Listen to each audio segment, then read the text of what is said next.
Smoke rising over Khartoum's main airport early on Sunday.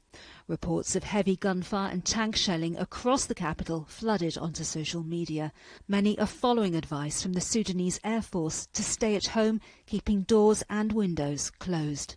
It does not feel calmer. At this very minute, it's a little bit calm, but just like 15 minutes ago, there were many fighter jets, and you can hear like rapid artillery.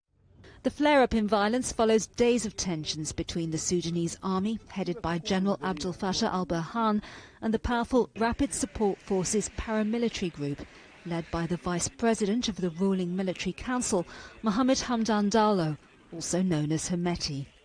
The two men have been locked in a power struggle over the country's transition to civilian rule. The latest rift began last week when the RSF began redeploying troops around the country in a move the army claimed was illegal. As fighting continues, fears are growing that Sudan may be facing its second coup in 2 years.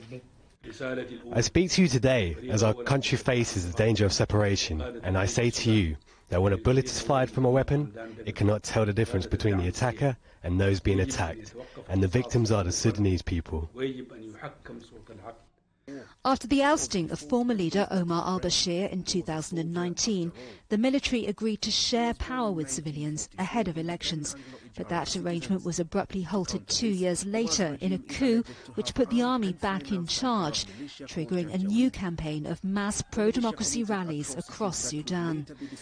This latest unrest between al-Burhan and Hemeti has dashed hopes of a peaceful transition to civilian governance. International powers, including China, the US, Russia and the European Union, have appealed for an immediate end to the hostilities. It's a fragile situation. There are other actors that may be pushing against that progress, but this is a real opportunity to finally carry forward the civilian-led transition, and one that we and other countries are trying to bolster.